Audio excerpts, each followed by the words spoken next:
Assalamualaikum warahmatullahi wabarakatuh. Kembali lagi bersama kami, Lain Dunia. Di video kali ini, saya akan menceritakan sebuah kisah misteri tentang teror dari si Gundul. Kisah ini diangkat dari seorang narasumber yang dimana nama dan tempat sudah kami samarkan agar menjaga dari hal yang tidak diinginkan di kemudian hari. Kisah ini menceritakan tentang si Gundul yang mati dikeroyok oleh warga sekampung. Tapi sebelum masuk ke ceritanya, jangan lupa ambil posisi yang paling nyaman dan bunyikan tombol lonceng notifikasinya. Dan cerita pun dimulai. Ada ungkapan yang mengatakan bahwa dekat dengan agama membuatmu jauh dari kemungkaran. Ungkapan itu tidaklah salah, tapi tidak selamanya benar. Seseorang yang dekat dengan agama tidak selamanya menjadi orang yang selalu jauh dari kemungkaran.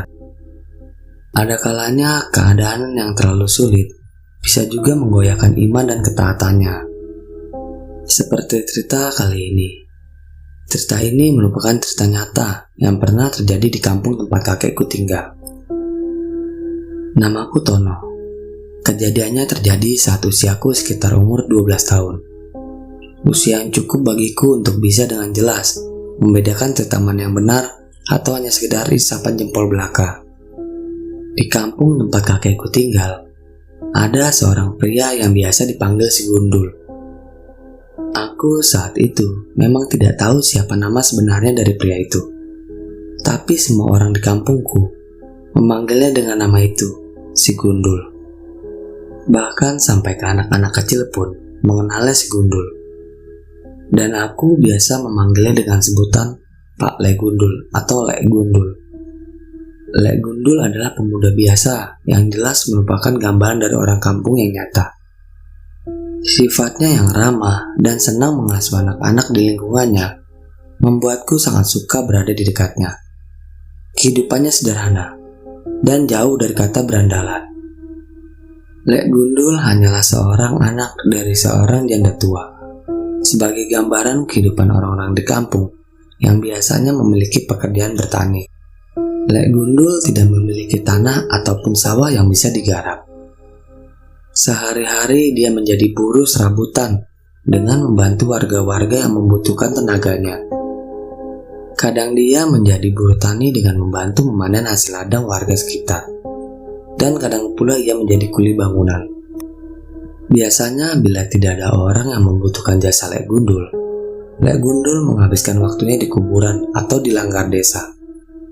Dia membersihkan setiap makam dan menjadi tenaga kebersihan tempat ibadah tersebut tanpa bayaran. Lek Gundul terkenal taat agama, sembayangnya rajin. Dia bahkan sering mengajariku dan yang lainnya doa-doa sehari-hari. Selepas semua kesibukannya, biasanya setiap sore Lek Gundul menyempatkan waktunya untuk bermain-main dengan anak seusiaku atau di bawahku. Orangnya lucu dan sangat pintar jika bercerita. Biasanya dia menceritakan sebuah cerita pahlawan yang berjuang melawan penjajah. Sore itu, aku tidak melihat Lek Gundul di lapangan tempat biasaku bermain. Biasanya jam segitu, dia sudah mendongeng di depan teman-temanku. Tapi kali ini, sama sekali tidak nampak raut wajahnya yang ceria di sana. Saat kutanya kepada temanku yang lain, mereka juga tidak ada yang tahu di mana keberadaan Lek Gundul. Ya, sepertinya hari ini kurang seru tanpa kehadirannya, pikirku. Kami akhirnya tetap bermain. Kuhabiskan sore itu untuk bermain bola dengan anak-anak lain seusiaku. Sampai waktu azan maghrib tiba, kami pun kembali ke rumah masing-masing.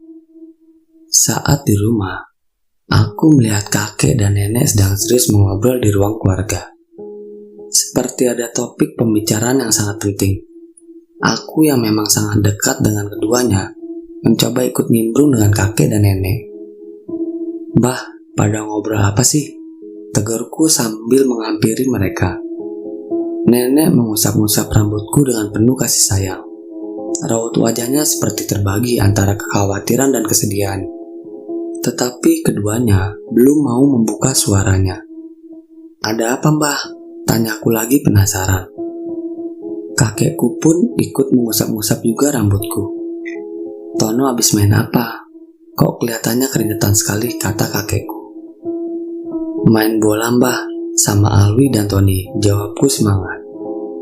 Mbah, hari ini Lek Gundul gak ada di lapangan. Padahal dia janji sama aku dan Ipul mau bikinin ketapel buat nembak burung di ladang."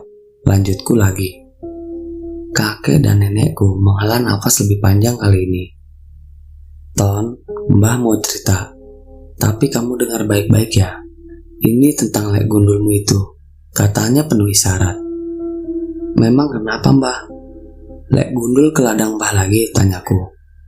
Lek Gundul memang kerap kali diminta membantu kakek untuk membersihkan ladang.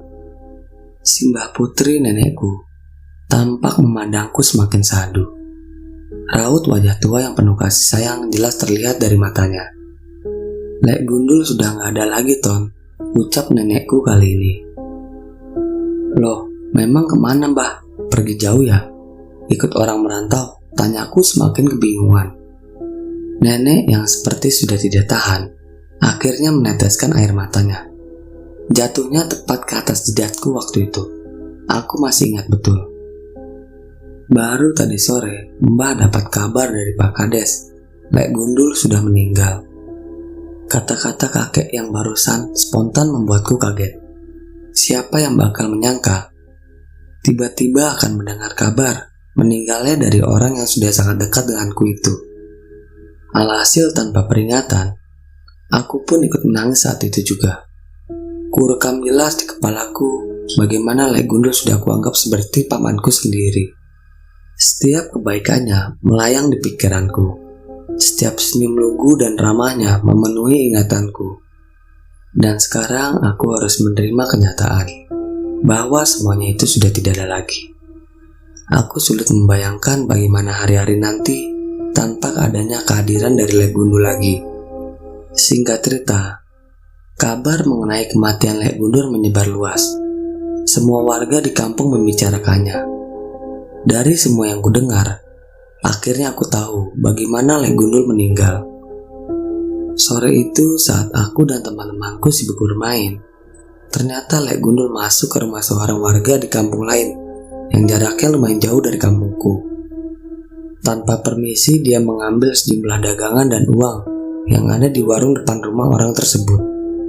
Ya, Lek Gundul ketahuan mencuri. Aku sempat tidak percaya dengan kabar itu. Namun belakangan aku tahu, ternyata ibu dari Lek Gundul menderita sakit. Batuknya sudah sangat parah dan mengeluarkan darah.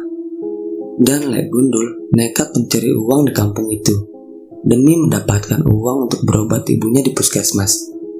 Ada juga obat-obatan warung yang diambilnya. Yang sangat naas adalah cerita tentang bagaimana dia meninggal. Saat pemilik dari warung itu tahu bahwa ada pencuri di tempatnya, orang itu dengan spontan memukul kentongan dan berteriak sekeras-kerasnya, sehingga memicu kehadiran warga yang lain yang kalap dan emosi.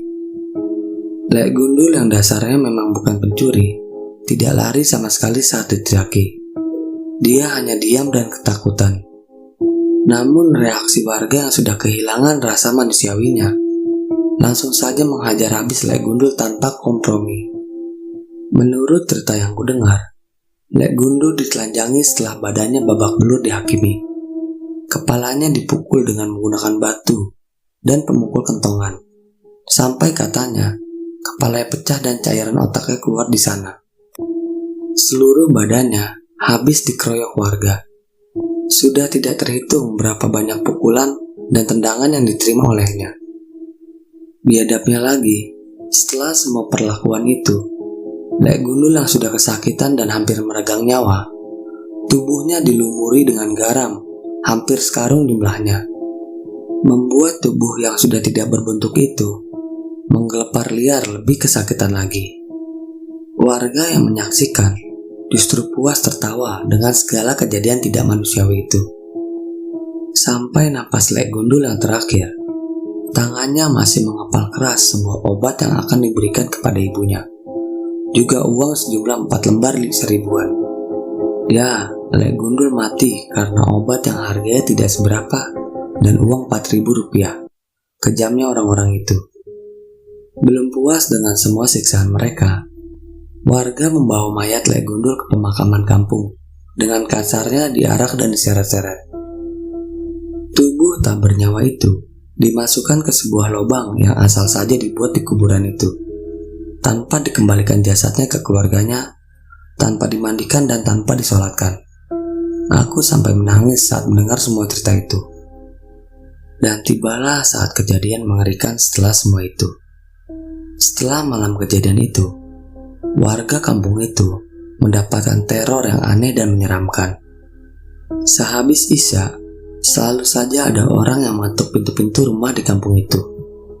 Saat pintu dibuka, sosok hantu Lek Gundul berdiri di depannya dengan wujud wajah dan tubuh yang hancur dan basah bekas luka yang dilumuri garam.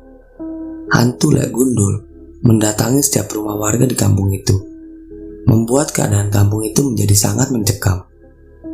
Dalam penampakannya, hantu Lek Gundul selalu saja berbicara tentang dia yang kedinginan dan minta dipakaikan baju. Warga yang sudah ketakutan dengan kehadirannya, ada yang pingsan, ada yang berteriak keras ketakutan, ada yang juga berlari kabur dari rumahnya. Rentetan kejadian itu membuat kampung itu menjadi seperti kampung mati. Selepas Isya mereka tidak berani keluar rumah dan selalu mengabaikan ketukan pintu saat malam. Tidak peduli siapa yang bertamu, tidak akan dibukakan. Yang tidak kuat bahkan sampai pindah rumah atau mengungsi ke tempat saudaranya di luar kampung atau keluar kota. Lalu sampailah berita itu ke telinga kakekku. Kakekku adalah orang tua yang dianggap sepuh dan ada kemampuan.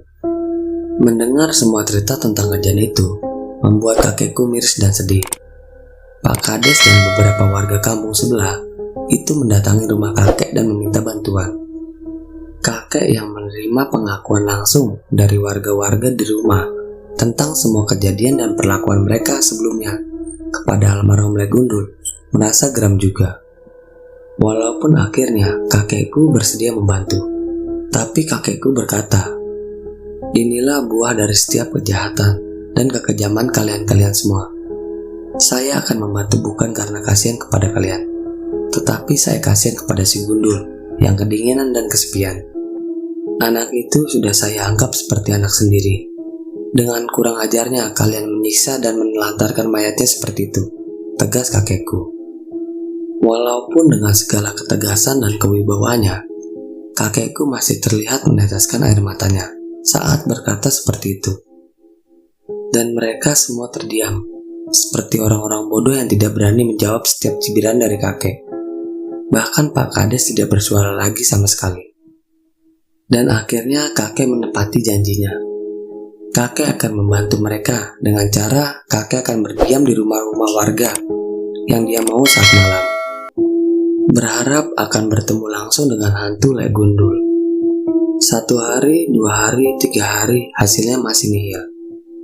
Rumah-rumah yang didiami kakek tidak mendapatkan teror dari hantu Lek Gundul. Kakek seperti berburu hantu. Saat semua orang ketakutan, kakek justru berharap-harap bisa menemui hantu Lek Gundul secara langsung. Dan di hari keempat, atas izin Allah dan semua usaha yang dilakukan, akhirnya kakek bertemu langsung dengan hantu Lek Gundul. Di jam 2 pagi, ketukan pintu jelas terdengar dari pintu rumah yang saat itu ditinggali kakek. Dengan membaca beberapa doa, kakek membukakan pintunya. Dan benar saja, di depannya jelas terlihat hantu Lek Gundul, persis dengan segala cerita dan pengakuan warga yang pernah melihatnya juga. Dengan tenang, kakek menghadapi hantu tersebut.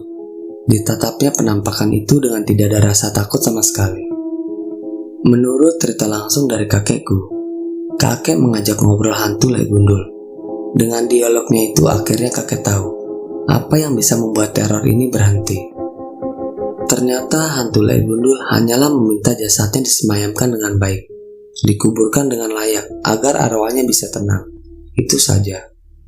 Sungguh ironi. Bahkan di wujudnya yang diserupai oleh hantu, Lek Gundul tetaplah baik dan sederhana. Hantu itu tidak menuntut balas dendam, seperti yang biasa diceritakan di film-film. Hanya meminta pemakamannya yang layak, dan dia pun ikhlas. Dan benar saja, setelah semua itu dilakukan, teror hantu Lek Gundul sudah tidak ada lagi. Semua permohonannya dilakukan, bahkan warga menutup nisan dari makam Lek Gundul dengan kain putih. Keadaan kampung itu kembali aman dan tenang, dan menyisakan ibu dari Lek Gundul yang sakit-sakitan seorang diri. Dan setelahnya warga beramai-ramai mengurus ibu Lek Gundul tersebut. Setiap biaya hidup dan obat yang diperlukan ditanggung bergantian oleh warga. Sampai ajalnya pun tiba. Jenazah dari ibu Lek Gundul tepat ditempatkan di sebelah makam Lek Gundul. Kini warga sudah bisa hidup dengan tenang, dan pelajaran yang sangat berharga pun mereka dapatkan. Bahwa setiap perbuatan main hakim sendiri bukanlah solusi dan kebenaran. Setiap kesalahan ada hukumannya, dan bukan kita yang berhak menghukumnya dengan sewenang-wenang. Sampai hari ini, makam keduanya masih ada, dan masih suka diziarahi oleh orang-orang. Menyisakan ingatan sedihku mengenang almarhum Lek Gundul. Orang yang baik budinya, tapi harus menerima hukuman yang tidak layak akibat sedikit saja kelalaian. Dan cerita pun selesai. Bagi teman-teman yang menonton video ini sampai habis, saya ucapkan terima kasih banyak. Dan nantikan video-video dari saksi misteri selanjutnya. Wassalam.